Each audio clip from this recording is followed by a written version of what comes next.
Illinois Democrats on Tuesday are expected to approve new legislative boundaries over objections from Republicans and some community groups that the process was unnecessarily rushed and maps drawn behind closed doors to keep Democrats in power. Tuesday's vote is a do-over of maps that majority Democrats approved and Governor J.B. Pritzker signed earlier this year. Those maps prompted lawsuits from top Illinois Republicans and the Mexican-American Legal Defense and Educational Fund, a Latino civil rights organization, who argued they were flawed and unconstitutional because they were based on population estimates from the American Community Survey rather than the 2020 census. With the release of census data this month, Democratic leaders said the maps would be adjusted and the Illinois legislature would return to Springfield for another vote.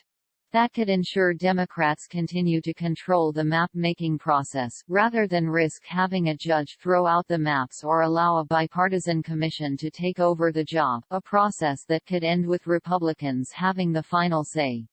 The new maps, which House and Senate Democrats posted online for the first time Monday afternoon, will be used in elections for the next decade.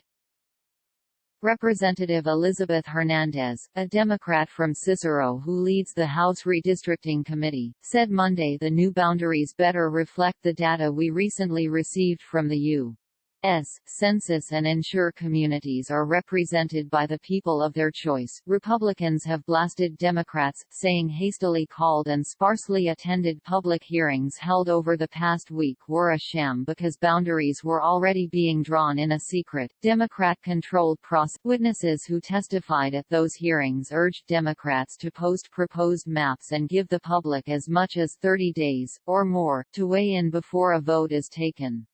Amy Gandhi, senior counsel for the Chicago Lawyers Committee for Civil Rights, told members of the redistricting committees it was unreasonable to expect voters to provide input without maps to react to.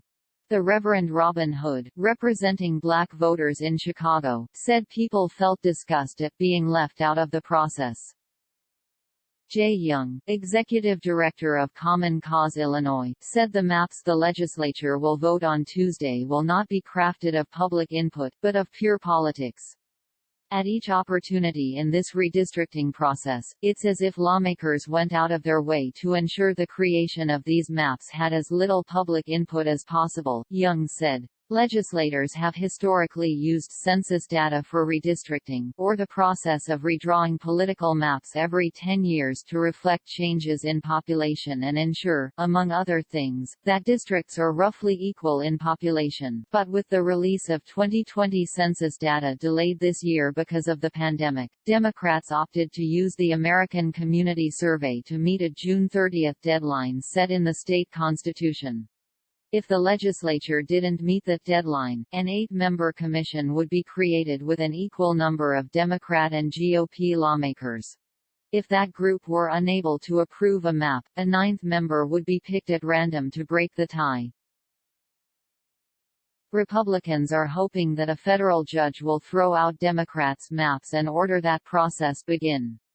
Illinois Democrats have not yet voted on new congressional district boundaries. The state constitution doesn't set a deadline for those maps to be approved, so legislators opted to wait for the census data before drawing those maps.